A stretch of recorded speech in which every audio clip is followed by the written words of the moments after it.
listening to Second Wind with Joyce Buford, where women who are ready to expand their life adventure discover the tools to stop playing small and tap into the courage required to enjoy their second wind. Welcome. Good morning. Welcome to Second Wind Podcast. I want to introduce you to our fabulous guest this morning. Her name is Becca Ribbing. Isn't that a great name? And she's the author of the Clarity Journal and has been a coach for over a decade. She's on a mission to help people break out of the cycles of uncertainty and struggle that hold them back. She helps women going back and forth between the big, seeming endless questions of what to do next, so they can stop going around in circles. Oh, been there. And figuring out what they truly want and create the clarity and momentum they crave. So yes, our topics this morning are about clarity, and Becca has the story to give us there. Now, when she's not writing and being a coach and helping people, she's exploring the tide pools and mountains of the Pacific Northwest with her two boys and her husband. So welcome, Becca. Thank you so much for having me on. It's great to have you here. Now, you shared with me yesterday that you used to live on the East Coast and now you're on the West Coast. How'd you make that move? You know, we had wanted to move to the West Coast for a while. I love DC. I'm basically from DC, but I've lived there 3 separate times in my life. So it hasn't been, I've lived a lot of places, but you know, about 7 years ago, we were just like, okay, we're done. We need to be on the West Coast. And we moved here and it's been great. We are in Seattle and the culture here is just so much more calm than on the East Coast. The work-life balance is better here. The commute's not necessarily better, but the driving is less intense. People here are really nice. It's actually kind of crazy. I moved to Seattle. They don't have stop signs at a lot of the intersections because everyone just lets each other go. It is indeed a different atmosphere, isn't it? It People is are more relaxed. They smile, actually. I bet a lot there. Yep. I'd say you made a wise choice. Thank you. I'm in Texas, and I can't even go to the East Coast. I mean, and we're getting busier and busier and busier here, but I live in a smaller town. But, forget Austin, forget Dallas, even that's too much. The cities are big. The cities are big. They are getting bigger. So it's takes some getting used to. Yeah. So you talk about clarity, and I think that's really a pretty big topic. I think it's perhaps one of the most important topics that we muddle through life and never get our clarity. How did you feel about this, and how were you drawn to this topic? I think I've been drawn to this topic since I was a little kid. We all have those experiences when we're kids where we are sitting listening to adults complain about their jobs. I have this one experience that I really remember. Every summer I used to go spend a couple of weeks with my grandparents, and I was born where my grandparents lived. So I had friends that I could go walk to from their house. And I remember my grandfather picking me up after work at a friend's house of mine and me asking him how his day went and him just going on and on about how much he hates his job. And I mean, he's my grandfather. I don't know exactly how old he was at that point, but he was probably at least like 58. Right. And that made such an impact on me sitting there in that old car. It was summer. It was hot. listening to him talk about how he hated his job and he was nearing retirement age. And it just struck me as so sad. And Mhm. I think that ever since I've just been really focused on helping people not hit that point. And I think that when we talk about clarity, one of the things that we really don't talk about is that clarity shifts and changes with our lives. What is the right answer for you at 20 is not the right answer for you at 27, is not the right answer for you at 30. Like, we are growing, changing humans. And Mhm. that's part of what makes us special, is just how much we're always changing.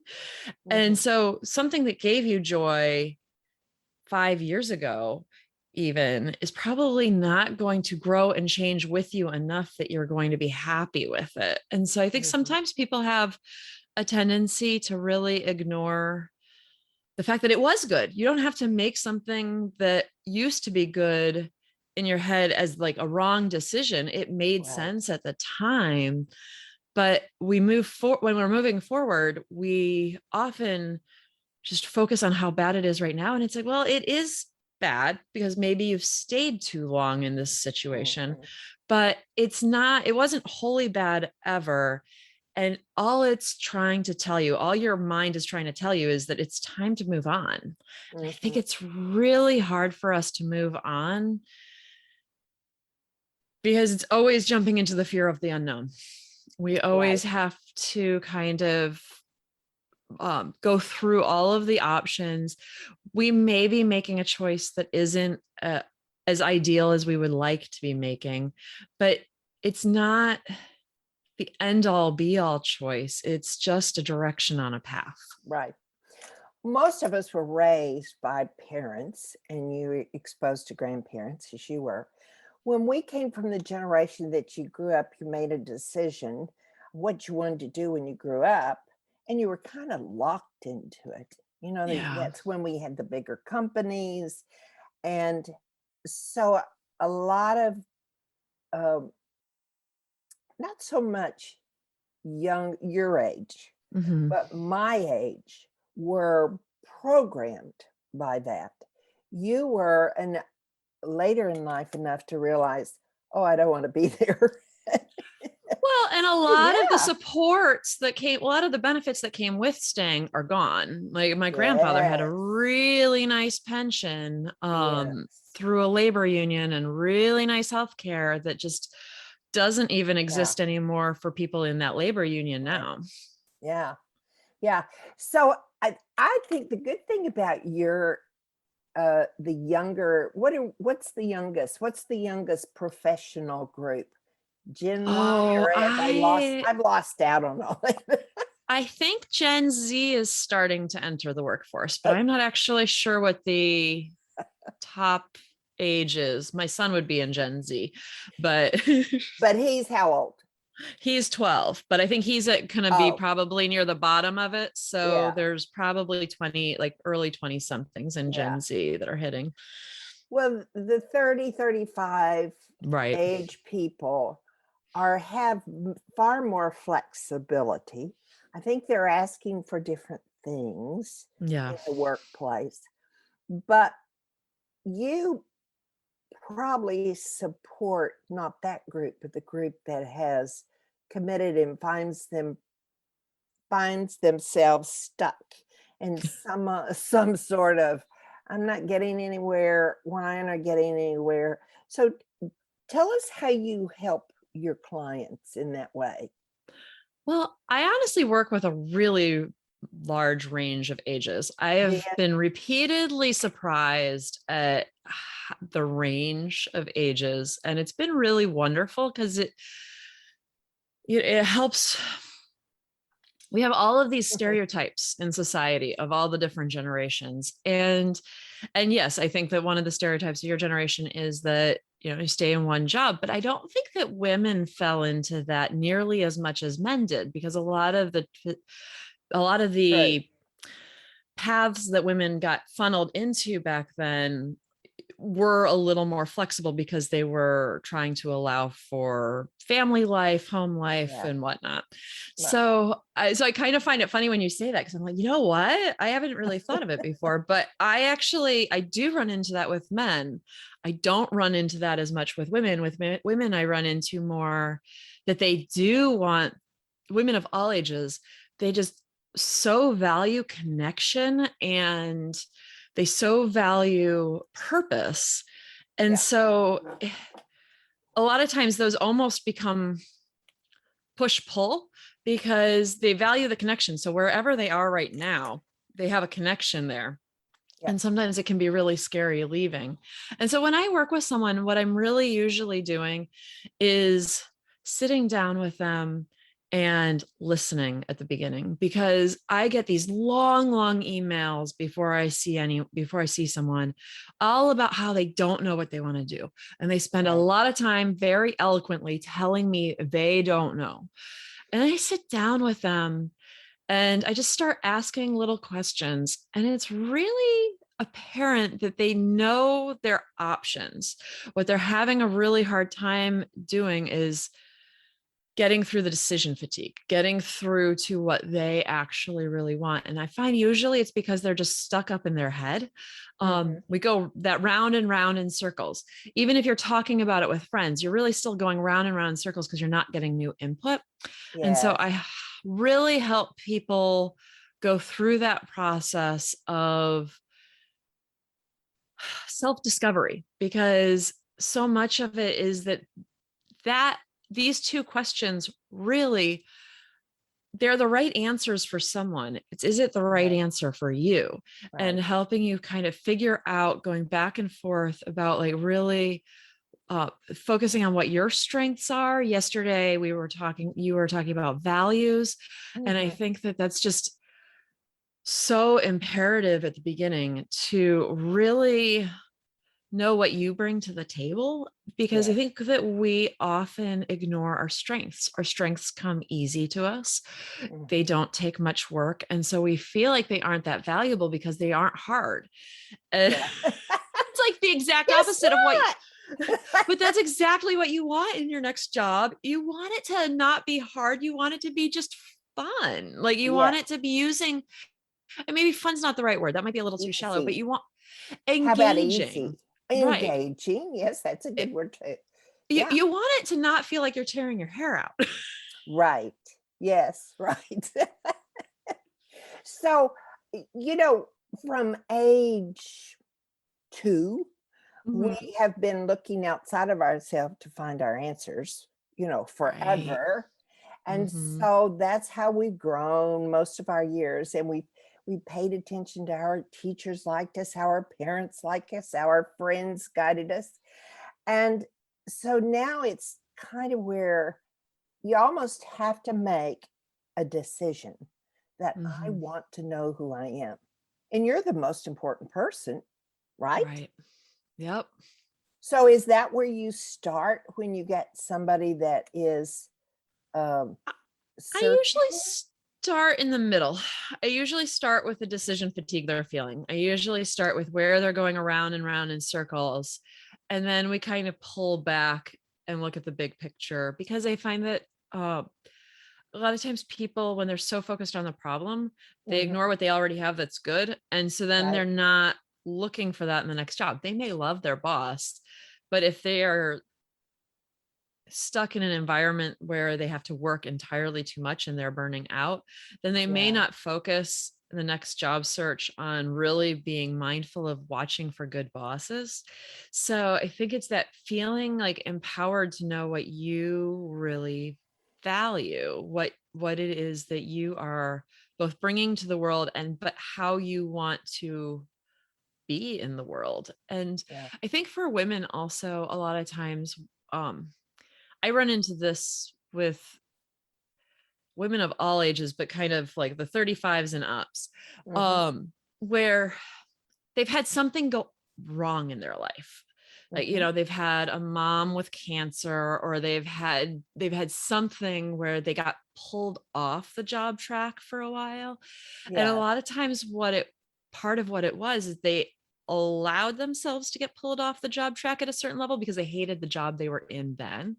And then when they are faced with going back, the crisis is over, they feel really stuck because they've gotten off that track somewhat consciously because they really didn't like it. And now they're stuck trying to come back a couple of years later, or 10 years, I mean, depending on the person, it could be quite a bit later. And I think that that's a really hard feeling. It's one of the things that I often when I talk to my young clients. I often talk about not quitting when you become a mom just because you hate your job, like really setting yourself up to like your job before you go and become a stay-at-home mom, because it really helps you get back in when you want to. Right. Yeah. Well, anytime somebody drops out, like in 10 years, you have the skills challenge, just getting back in. Of course, that depends on the job for sure, but almost every job is part of the tech world at some level. And I know in coaching women of 50, they have that challenge. Some adapt really well, some don't. They have, it's not their skill set, it's not their, but it doesn't mean they're not of value. They just need to look in a different area. Take advantage. Well, and it also, I think that we often talk about that problem with older people, but I actually had this poor girl. She had just graduated college in graphic design, and she couldn't use Adobe, like Photoshop. She really struggled with using the high-end technical programs that were part of her chosen career path. She really loved she got into it because she loved drawing on paper. And that was possibly one of my most challenging clients, because it's not actually just older people. Some people just don't have the brain for the technology that's come out. And so I think you're right. Like being able to really recognize if things are in alignment. Like you may be able to do what you're being asked to do, but if you're also being asked to create like crazy complicated Excel spreadsheets and you're not great with that. Do I know that one? I think a lot of us not do. My forte. Yeah, it's hard. It is. It's definitely a challenge, but it doesn't have to be it doesn't have to hold you back. Right. You just have to be really self-aware. And I think that's where a lot of my work ends up coming in. That's why I wrote the Clarity Journal. When I spend time with my clients, I'm really helping them become more mindful about themselves and really become more self-aware about all the pieces that are going on. So that way they're not fighting against them reflexively and they're actually facing them head on. Well, you talk about this journal, and which they can get on Amazon, correct? Yep. Yes. Yes, they can. So sort of tell us what's in the journal that makes it such a good tool to help them refocus. I came up with it when I was at my own crossroads. I was trying to figure out where to go next in my business. I had just had a second child and I was doing the going around in circles thing, even though I'm a coach.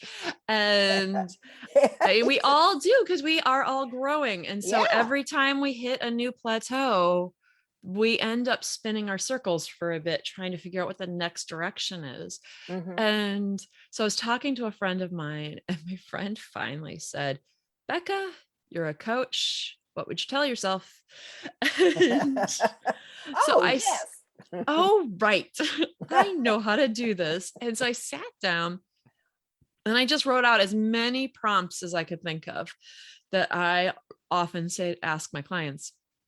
And in that process, I started getting more and more clear. And I really realized that there's power in being asked the question, even without the coaching component. Like the coaching component can be really great if you're really stuck or you have a really complicated situation, but just being asked the questions themselves really helps your own brain look for solutions. And Mhm. so there's a lot of really interesting questions in it.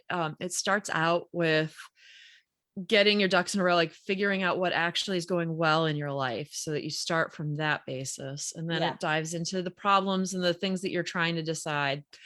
But my very favorite question in the Clarity Journal is, who do you envy and what does that tell you about yourself? Oh, I like that. Yeah, I like that Yay. one too. That's my favorite. We all have our favorites. That one's my favorite because Okay, who did you envy? it's really funny. One of the people I envied was actually a person who writes journals. um, Oh, cool. yeah, Carrie Smith is this woman who has all sorts of really funky, they're more artsy journals, but Yes. they're really fun. She writes Wreck This Journal, I think is her most popular one. Uh, And so just like going through that was really helpful because you don't envy people just because they're wealthy usually. yeah. You're envying someone because they've set up their life in a way that you really would love to see in your own life. Mhm, And that tells you a lot about what you actually value the most. mhm. Yeah. One of the things that I'm like to ask my guests is Mhm. there's usually a defining moment. And I Mm. call those moments the moments where you hit the wall or you are like, I can't do this anymore. What's not working? What is working, like you did? And would you say that was the moment when you were trying to decide for yourself, what am I doing? You know, I and think it you're right. was. But I think we hit those moments. I mean, but I think that we hit those moments fairly often, like every couple of Yes. years, maybe every Yeah. 10 years at the longest. And so I Mhm, think that really being able to embrace that those moments are life defining, yes, mhm. but you're not going to come up with a solution that's going to keep you from hitting that moment again. And I True. think that's one of the things that keeps us stuck is that we want the answer that is going to follow us for the rest of our lives. And we just Right. aren't living in the 1950s anymore. We're not working for IBM for 50 years. Right. We are constantly changing and growing. And so that answer, I mean, I can tell you with certainty, unless you are 90, that the answer is probably not going to be your last time you go through this decision making Right. process. Right. Um, Now there are a lot of things that bring this defining moment on. Uh, car- Career changes, of course. The first of the year, I went through a major grief experience where I lost two very close people in my life. And it was that I'd never been in grief like that before. And it was that it shook my world so much that I was like a crazy woman. I had Yeah. to get out of my house. I had to go to my happy place, which is part of knowing who you are. And that is Santa Fe, New Mexico, because I know you want to know that. And I have such a great supportive community there, a dear friend who listens to me no matter what I'm saying, good or bad. And we all need those. We do. And, they don't always live close. You have to go or talk on the phone. So, anyway, but for me, it's the spirituality of Santa Fe as well, the energy Mhm. there. So, I took that step for me. Now, Right. I will always remember that out of that experience, there was so much growth and Mm. comfort and knowing that they're really, these experiences are really good for us. They Yeah. make us, they shake our world, they make us move. Right. And so, although we hate them, they have a really good purpose. Don't you think? Right.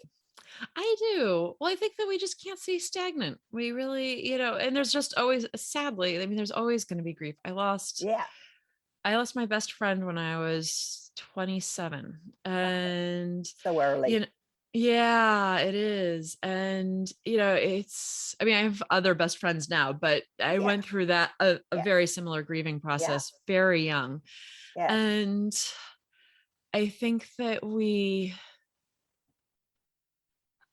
we normalize that this is horrible and awful, and yet it also is going to end up making you grow, that Uh-huh. it becomes easier to see the lessons in it.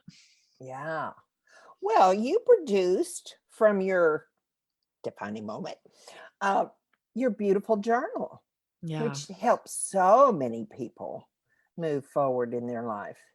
So, Yeah. that's pretty awesome, I think, right there. I It like that. is. That's a great way. I've actually never looked at it that way, but that is like a beautiful way to look at it. Like when I was like stuck, so I was really, having two, well, I had one medium-sized kid and one very, very small kid. Right. And that transition is big. And probably most of your listeners remember what that transition was like. But there's so many that go on through our lives. And we just, you know, the more we can face them, the more we can Mhm. actually consciously make the decisions that we need to make, Yeah.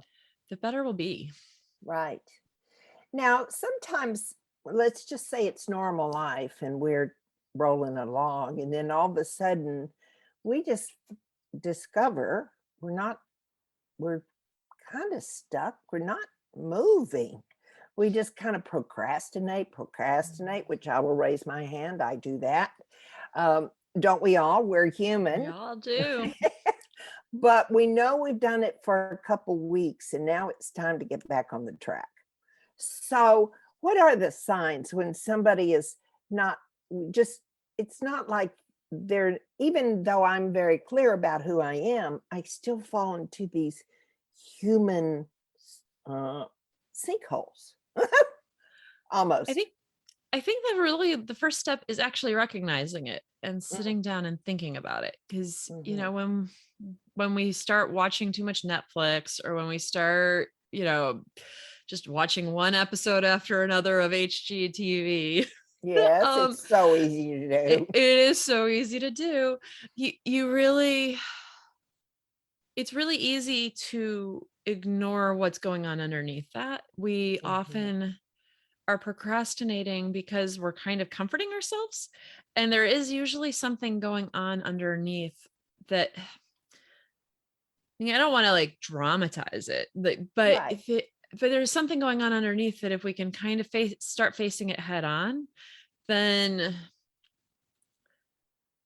it becomes more comfortable. I think I've often wondered whether Netflix viewership goes up in the end of March, beginning of April, when people are trying to do their taxes. Because Possibly.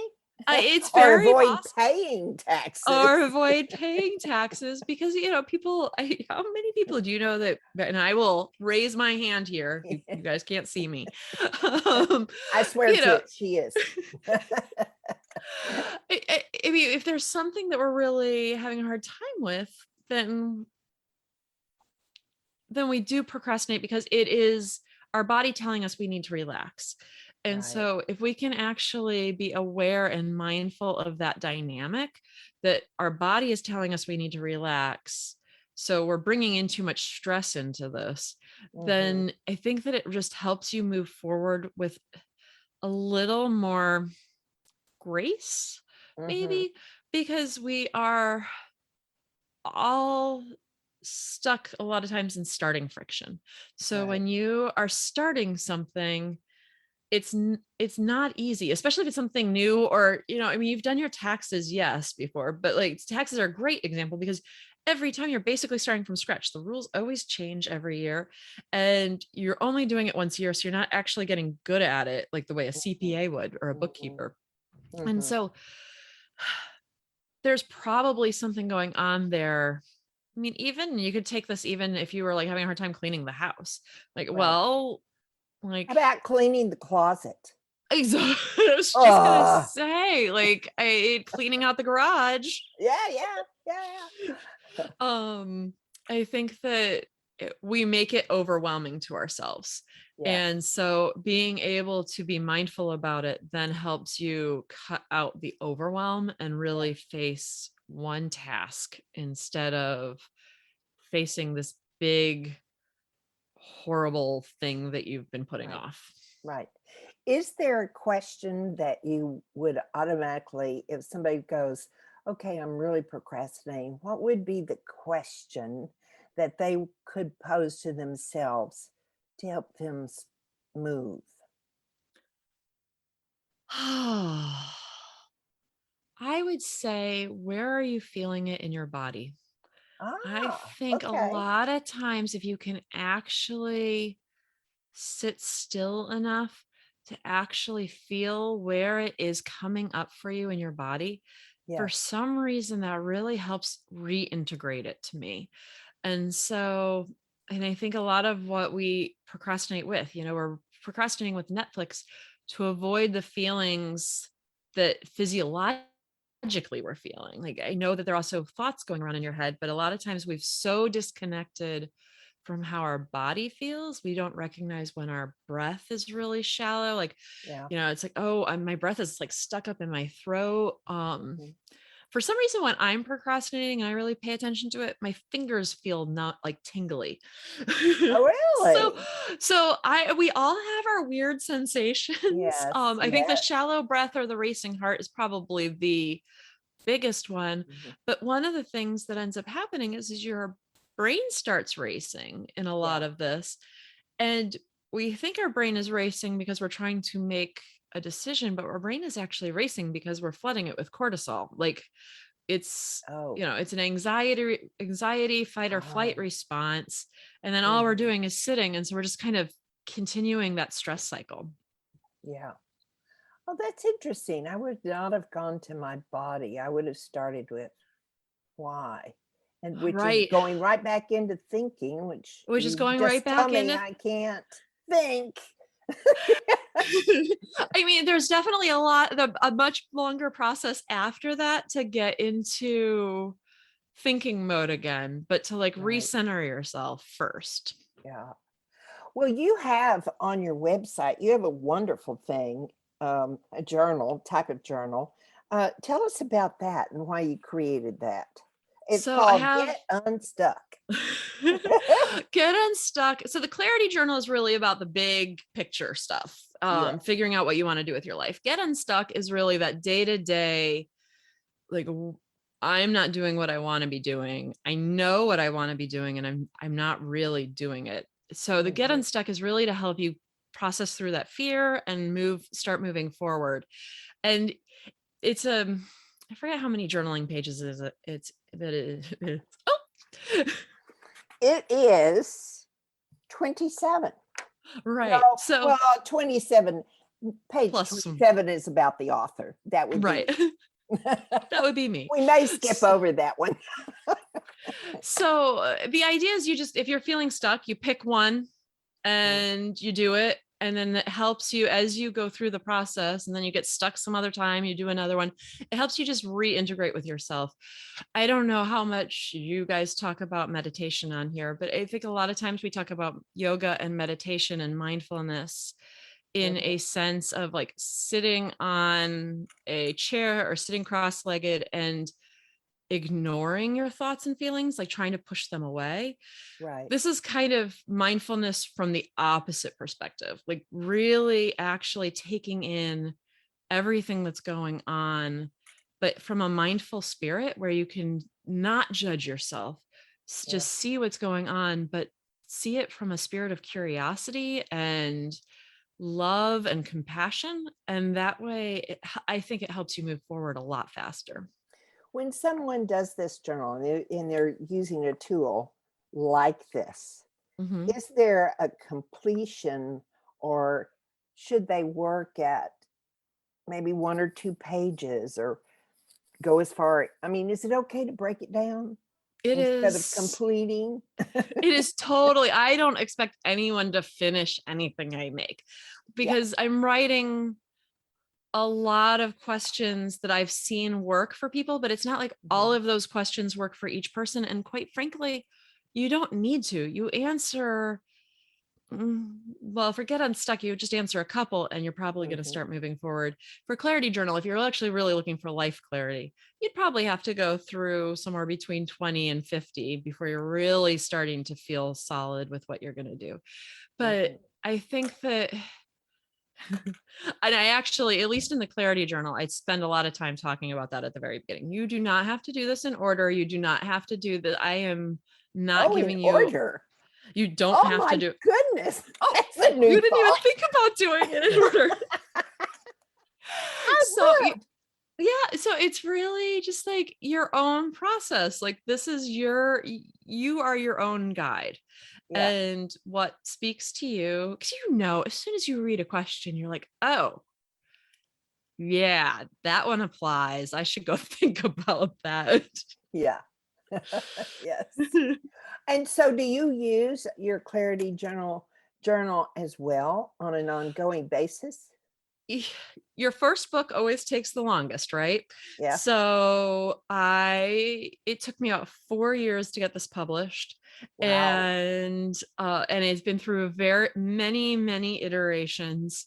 I'm very blessed to have lots of people in my life that helped me on it. And so having all of that input has meant that I've had to edit it quite a bit. So I've probably read through the entire thing at least 6 times. And I am shocked every time I get something new from it, because I'm just reading the questions. And as I said, like, a good question just hits you kind of right between the eyes and makes you stop and think. And so, this question has changed for me since the last time I read it. And I should think about why, or, just something new, we're always changing. And so something new comes up. And I think that's what I love about journaling prompts in the first place, is just they help you grow and change, but they also allow you to see your growth and change a little more clearly. This was through a call that I had yesterday. And for those people that don't like to write, have you been faced with people saying, I don't like to write?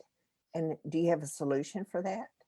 I've never been asked that question before. And now I want to go back and edit the Clarity Journal again, because I do. Well, let me share with you. They shared a site. Oh my goodness, I shouldn't bring this up. But there is a site where you can talk it and it will transcribe it. I love it. Well, Otter. It might have been Otter.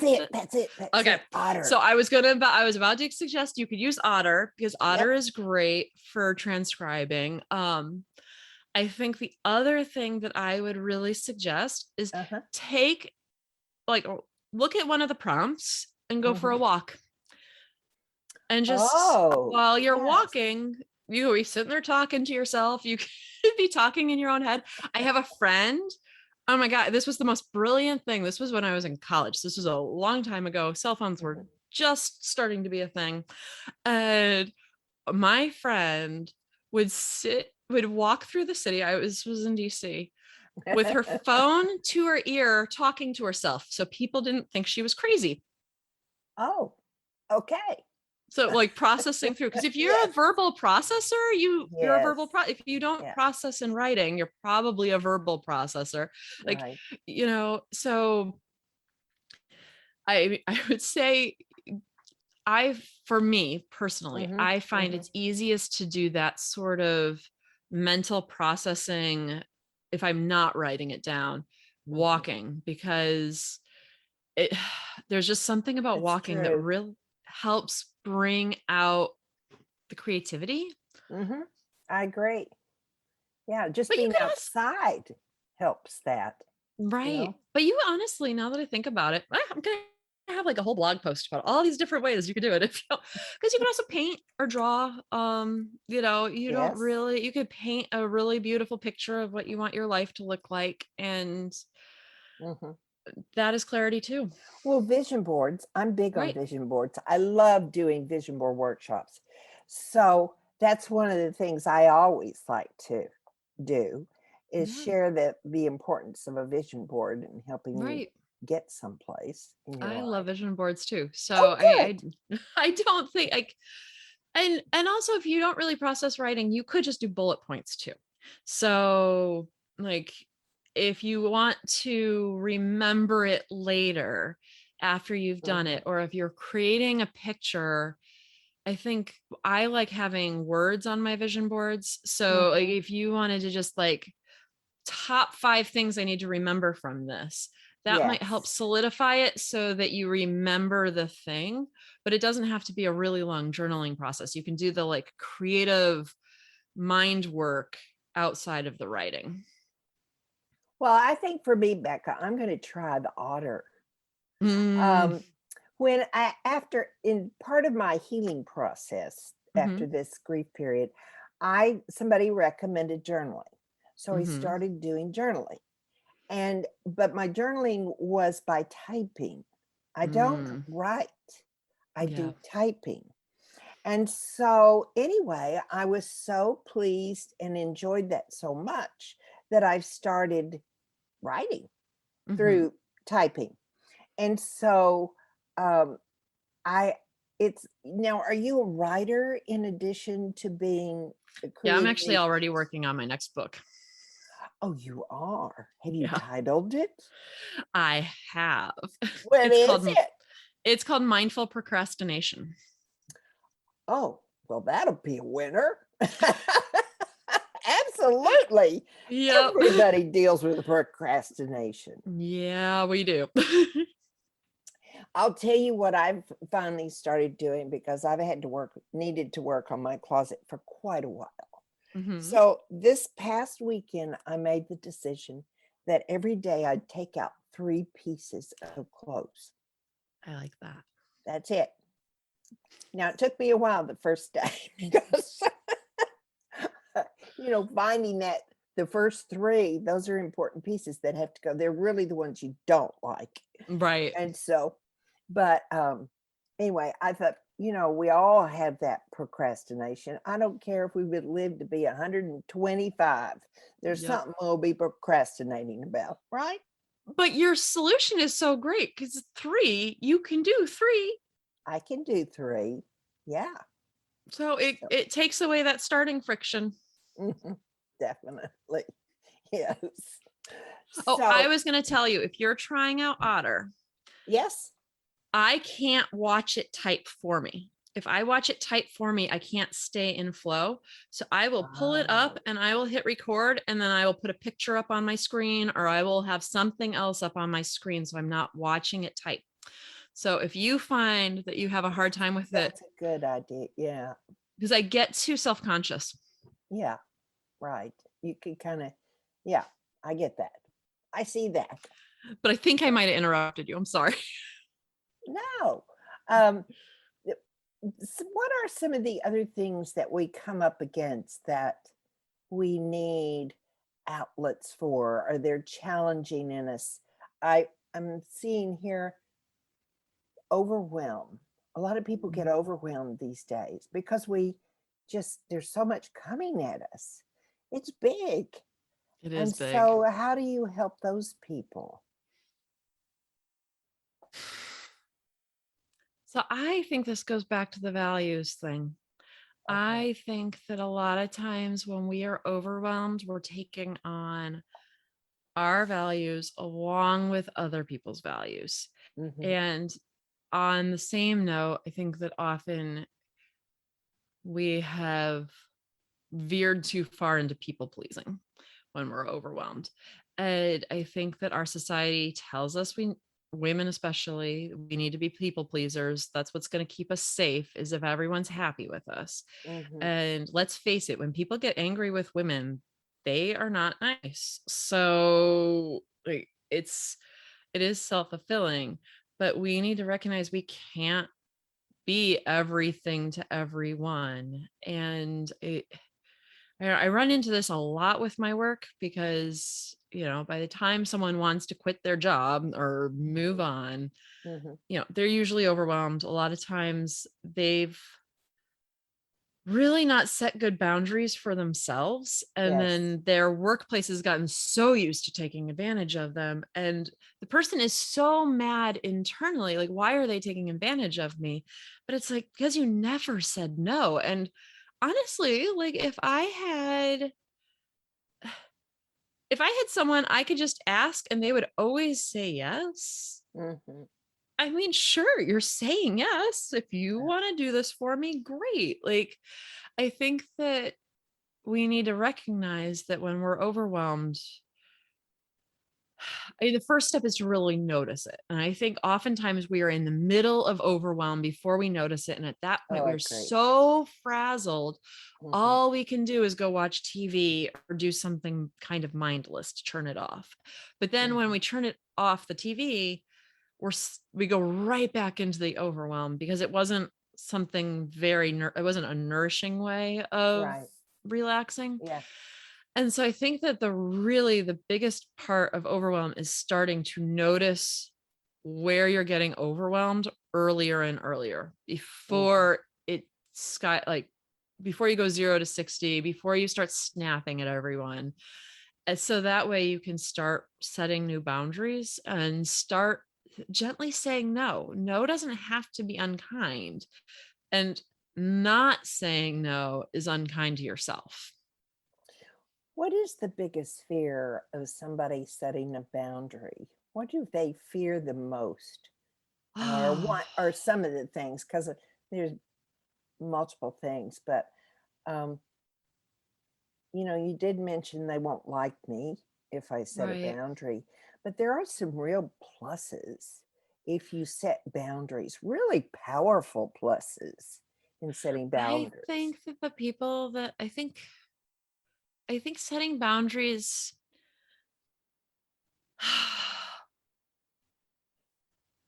I think we are so conditioned to be something that society wants us to be. Mm-hmm. And so, as women, we're conditioned to be mom. We're conditioned to, at this point now, also work. And we have to do all of the things. We have to keep the house happy, like the house happy. Someone asked me yesterday, I was on a podcast yesterday, and she laughed and she was like, I should have you back on at Christmas time. And because I mean, how many things do we put on ourselves during the holidays? When I think about it, 6 years ago, when my second kid was born, I forget why, but we just didn't do Thanksgiving with anybody. Mhm. And it just didn't work out in alignment. And I didn't really want to travel with a really small baby. And it was our first year in Seattle. So we just stayed here and I Oh, ordered, family pressures. I ordered Thanksgiving dinner in a box from Whole Foods. It came with a pre-made turkey, and every dish came in a tin, like one of those tins with Yes, the yes, plastic on top. So it just yes. goes right in the oven. It was the easiest thing. And when I think about all the pressure I've put myself on for other Thanksgivings, so I think that we have like all of these things we're supposed to be doing, and they're actually radically increasing other people's happiness. Your Mhm. family does not care nearly as much as you think they do. Um, Right. but it's all on us. Mhm. And I think that overwhelm is really your mind, your body telling you that you've taken on too many of other people's priorities. Yeah. Or Oh, yeah. or Mhm. you've tried to guess at what other people's priorities are, and you're taking on things that you think are their priorities, but you're not actually even clarifying, like, hey, this is going Yeah. to drive me crazy trying to get this done. Are you really sure this is necessary? Yes. Something that I'm always so impressed when I am and oh, when I'm in the presence of somebody who really expresses her boundaries in a Mhm. kind way, Right. not ugly, not in your face, but is able to say, I'd love to do that, but I just don't. have the time this week, Right. or I am so full doing other things that this is not appropriate, or I just can't. It doesn't Right. need an excuse. But I am so empowered when a woman says that. It says a lot about her. It Yeah. says that she values herself, she Hmm. knows herself, Right. and she doesn't want to give herself away knowing she would sacrifice. Right. She wants the best. So she just, that's the important thing. People need to realize the projection they give to people is not one of she's not being nice, she's not being kind, she's not helping, but a woman that's more in control of who she wants to be. Right. It's kind of a nice way to look at it, isn't it? It is a I wonderful like way to look that. at it. I love it. I love it because I think that I work with on boundaries for myself a lot, Yes. but I also work on boundaries with a lot of my clients. And it's just so affirming to be able Hmm. to say this is not actually my priority. Like I am sorry, I value you, but this I can't make this happen. Right. Yeah. Yeah. It's a good way to go if It they can do it. is. And it's all part of the getting the focus back in ourselves. And we haven't spoken very much about self care, but you do feel that that's pretty important, right? I feel like it's important, but I feel like we actually talk about self-care in a way that trivializes it. Um You mean because I take a think tub bath versus a shower right, it's like here go take a bubble bath and with candles? like and with candles and that's going to make your life better when it's really you need the self-care because you are overwhelmed. Mhm. So why didn't you start unraveling the overwhelm, or you need the self-care because you are uncertain because you're not sure what you want to do next and you're kind of Mhm. struggling with that. But Mhm. the reason why you need the self-care is usually a bigger reason than a bubble bath or a box of chocolates is going to fix. Right. Yeah. So doing both Yeah. is really important. Go ahead and get the massage, but Yeah. maybe journal first. Or take a question in with you while you're Take a question in with you. Yeah. think of Well, that. maybe not because you don't want to overwhelm yourself Yeah. Oh, in the that's right. You massage. would not rest. So once again, for those listening, I really recommend that they go to your website. What is your website and get this Get Unstuck journal? It's Becca Ribbing, and you can just find it at the front of my website. And then you can find my book, The Clarity Journal, on Amazon. Okay, and your website is? Oh, We're going to send beccaribbing.com. them there. Oh, it's really difficult. Becky, it's your name. It's my name. So Becca, Becca, Ribbing, Ribbing.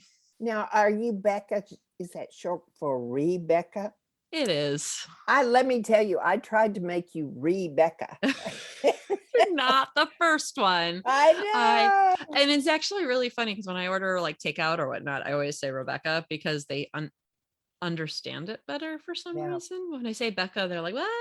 And I get like Beth or like, I don't know, I get all sorts of weird things. So But I have a lot of Beccas in my life. yeah. I mean, most Rebeccas shorten it. You Yep. know, it's great. Yeah. Okay. So I always like to close as we're getting close to the end of our time together, which I've thoroughly enjoyed, Becca. It's I have always to. fun to talk with a great interview. But I have two questions actually. Mhm. What would you share? What is the pitfall that you would suggest people try to avoid on their journey, such as they're listening, they're at a frustrating point. So, what was the pitfall that maybe you experienced, or just anybody would experience? Give I us think the something. pitfall most people fall into is waiting too long, not treating it Ah, with a sense of urgency it actually has, because this is your life. And if you're stuck and unhappy or overwhelmed, any of the things that we've talked about in this episode, it's your life. Even if you spend another month in it, that's too long. Right. So if this is a repetitive type of thing, then definitely they've waited too long. I mean, we all Definitely. do, but I Yeah. mean, what's I think it's like a Zen proverb. The best time to the best time to start is yesterday. The second best time to start is today. Yeah. Very good. I mean, yes, it would be great if you had done it before, but that's in the past. So really focusing on the present and moving forward with the present. Right. Good answer. Okay. What was the greatest benefit of your success? I would say, man, I feel That's a like this big is one, isn't it? it is a big one. And I'm going to say something that it's like feels braggy, and I don't want to like come across as like I'm doing this great, because I'm not. But I think the biggest benefit that I've gotten is being able to recognize when I'm snapping at someone for something totally not actually the reason why I'm upset in the first place. So I think when we are when we feel stress, we have a tendency to snap at the people we love, the people around us. And I think that the more I've been able to bring mindfulness into working on myself, like in the present, like actually what I'm thinking and feeling, as opposed to just meditating, it really has helped me see where I am having irrational responses to other people. Right. Yeah.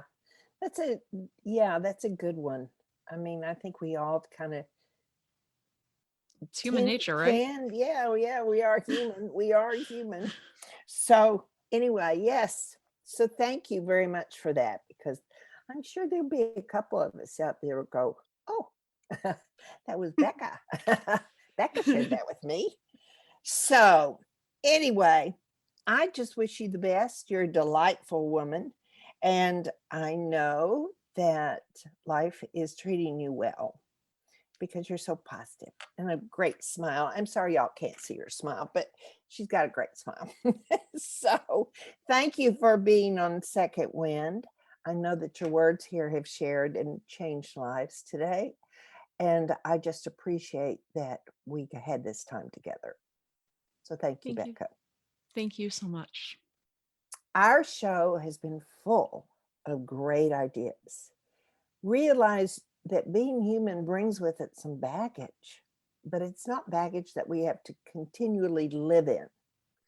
So one thing you can do for yourself this week that I think almost any one of us might need is to get this printout of Get Unstuck. That's certainly a tool that you can benefit from.